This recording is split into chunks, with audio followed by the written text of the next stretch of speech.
Okay, we're going to use this little core for an experiment.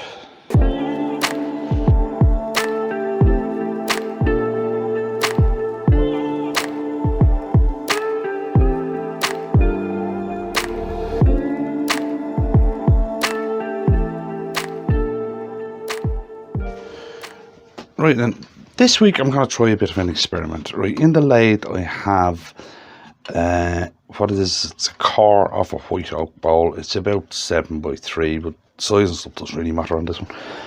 Right, I've done some videos on ebonising wood. Right, now I personally always only use Spanish chestnut for ebonising because of the tannin in it is so high. The bowls go jet black. Right, I do quite a lot of them, and to be honest, they never hang around long. They always sell really quickly. Right, if you want to know how to make up the solution I'm going to use and how to ebonise bowls and stuff, I'll leave a link up there and a link below, and it goes through everything, right, of how to do it. But this one I just want to try. I've seen a lot of people, and what they use for ebonising is oak. Now, as I said, I've never used oak. I only ever use Spanish chestnut because, as I said, the tannin in it is so high it just goes jet black. So I decided to try it out.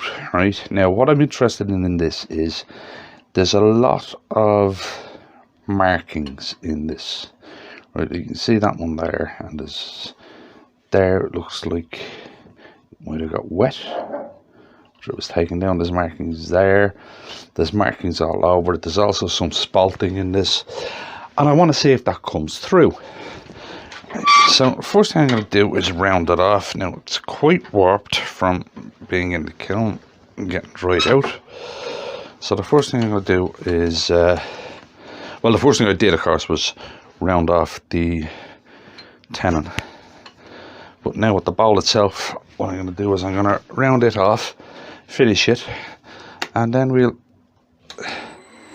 see how the solution works on oak.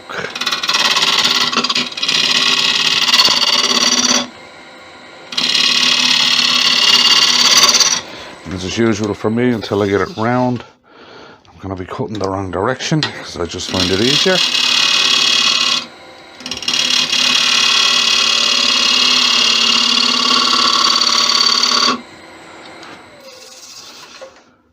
Check I'm putting all the way in. Now still a slight little bit there.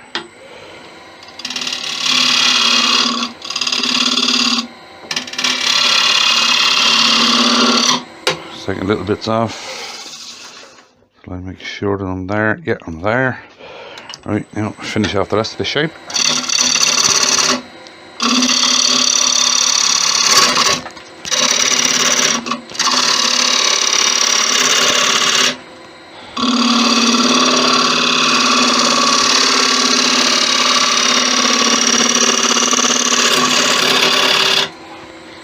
See, I don't want to use a full size bowl blank on this, just in case I don't like it.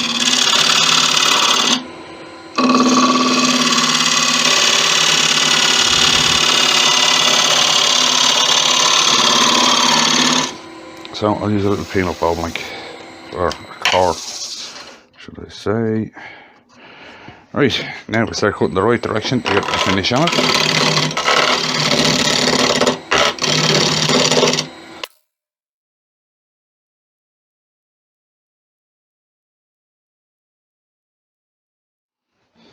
Yeah, it's cutting nice enough, and there is some really pretty markings in this, so I'm hoping that when I ebonise it they still show through.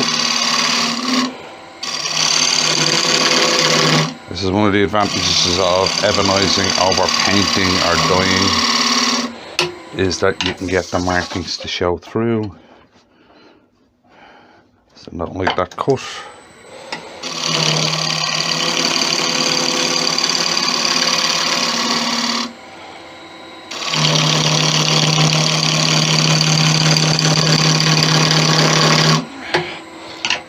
This oak is rock hard from being in the kiln. That's the one thing, if you kiln dry timbers, be prepared for them to be hard as a rock.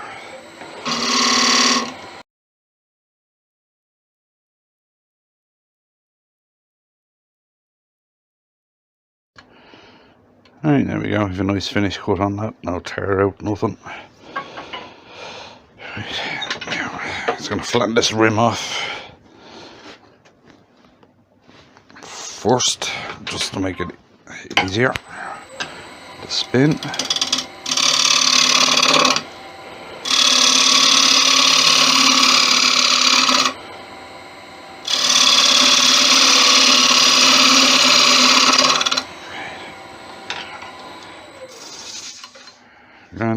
Right, now what I'm going to do is I'm going to sand that, and I'm not going to put any sanding sealer or anything on it because I want this iron acetate to go into the wood. So I'll sand that and I'll be right back. Right then, here we have it all nicely sanded. Said some really nice markings in this, so I'm hoping they come true. Now for this experiment. Now, as I said, I normally only do this with Spanish chestnut because of the way Spanish chestnut goes. It goes like almost like a mirrored finish on it, or a black mirror. It's really cool looking. I've done it, I can't remember if I've done it once or twice on video. But there was the link I put up earlier on, which should be down below. And if I do have another video of it, I'll put that up too. Okay, so you can have a look at the effect it has. Now, let's see if this works. As I said, the recipe for this is in the first video for this stuff. Now, let's see if it goes. Now, you'll see from the other videos that Spanish chestnut goes black instantaneously. So let's see what happens with white oak. White oak seems to go black pretty quick too. Sorry, I bounced the camera there.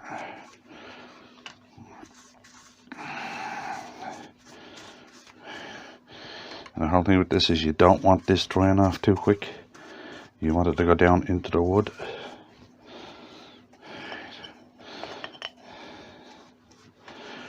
And you really want it soaked in it. Now, so that seemed to go pretty black pretty quick. So I'm going to leave that a while to let it dry off, and it should, well it does on the Spanish chestnut maybe, go a lot blacker. Right then, I will leave that to dry off, maybe put a second coat on it, I'll tell you when you come back, and we'll see what happens. But at the moment it's looking pretty good, right? I don't think it's going to be as black as the Spanish chestnut, but it's looking okay. Right, we'll let that dry off and I'll be back in probably a couple of hours for me, but a couple of seconds for you. Right, it's been a couple of hours and this is dry. I did actually put a second coat on. It doesn't go as pure black as the Spanish chestnut.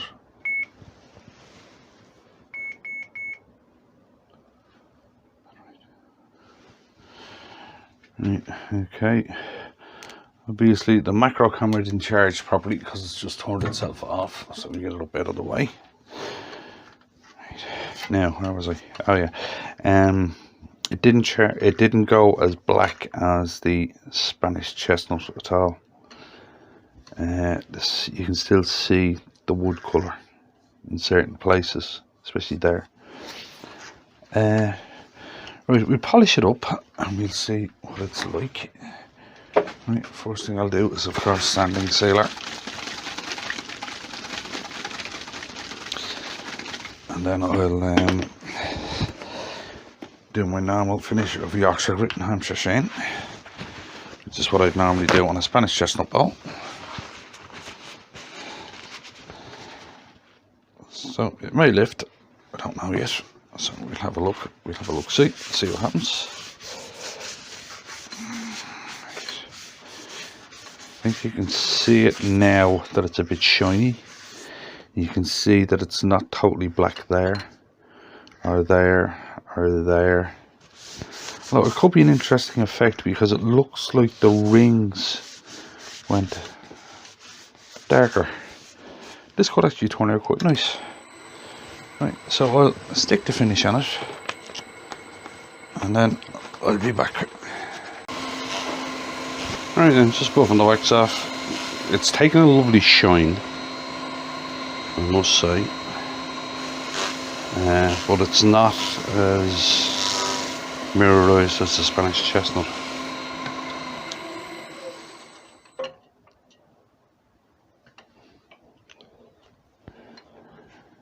To be honest, it's not bad. I wouldn't describe it as bad. It's just not as black as the Spanish Chestnut. So if you can't get, if you had oak, then this will work on it.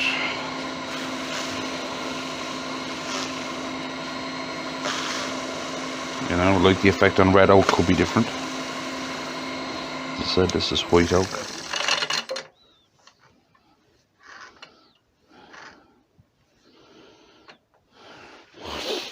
Right then, we'll finish this bowl off and see what it's like. Now, when I'm doing these bowls, normally I only blacken up to there and I leave the rim on the inside natural, and because I think it adds an extra pop.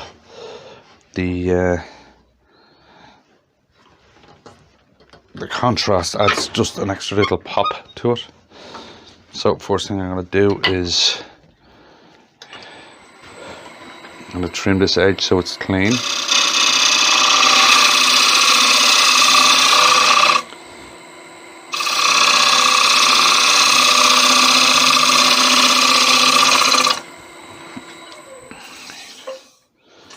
Yeah, right, now we'll hollow it out.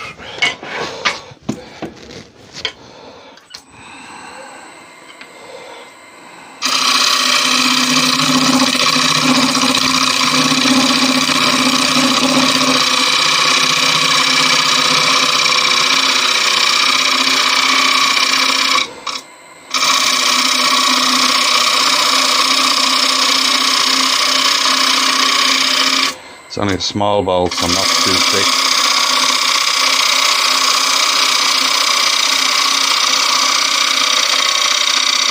But again, not too thin. Like anybody who knows the channel knows, I don't particularly like super thin bowls.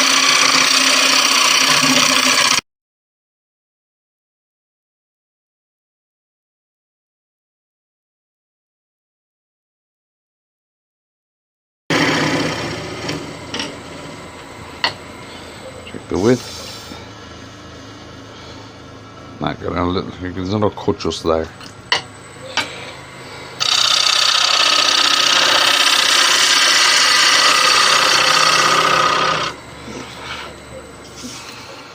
That's good. Right. Now I'll stand and finish the inside, and I'll be right back. Right, I just noticed here. Right, I haven't finished anything yet, but I just noticed there's a crack there. So I'm going to have to sort that out before I finish it.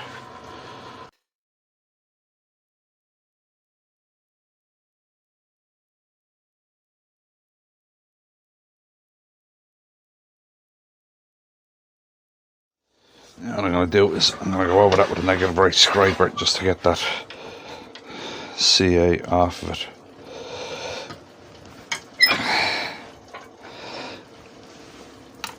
Right, let's put an edge on it. Raise a board. Check I'm cutting on centre. I'm not on way too low. Yeah, that'll do. Right.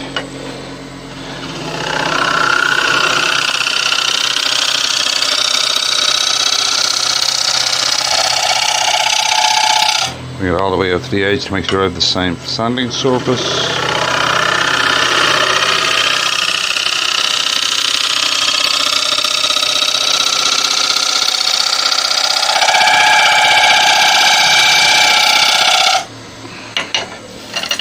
Crack. It's filled. Right, now I will sand and finish it, and I'll be back in a sec. Right then, just buffing the wax off. There is actually a nice contrast here between the outside and the inside. The inside goes a goldy colour, but it's not as goldy as the Spanish Chestnut stuff. But it's quite a pretty contrast. I just wish out there was blacker. But it's actually not as bad as I thought it was.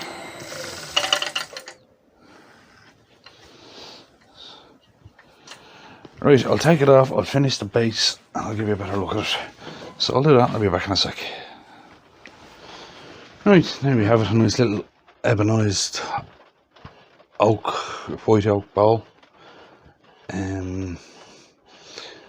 As I said, it's not as black. It looks very black on the camera, but I can tell you in real life, it's not. Like, right there. It probably looks pure black on the camera, but I can see an awful lot of gold coming through the black there. There is a good contrast to it. As I said, it doesn't go as black as the Spanish Chestnut I normally use. Good experiment. I don't think I'll be doing it on white oak, on a full-size white oak bowl. Maybe red oak, because the white oak that I have has a lot of figure in it. But as I said, it turns out nice. If you're interested in doing this, the recipe is in the video that's down below, the one I mentioned earlier. The recipe for doing it is in there, and I'll say it now because there's a few people who followed the other video and it didn't work. I say this in the other video. The most important thing is you must wash the steel wool first, or it won't work. Right? So if you enjoyed that one, our little experiment, or you got nothing out of it, if you wouldn't mind clicking like on the video, and I'll see you in the next one.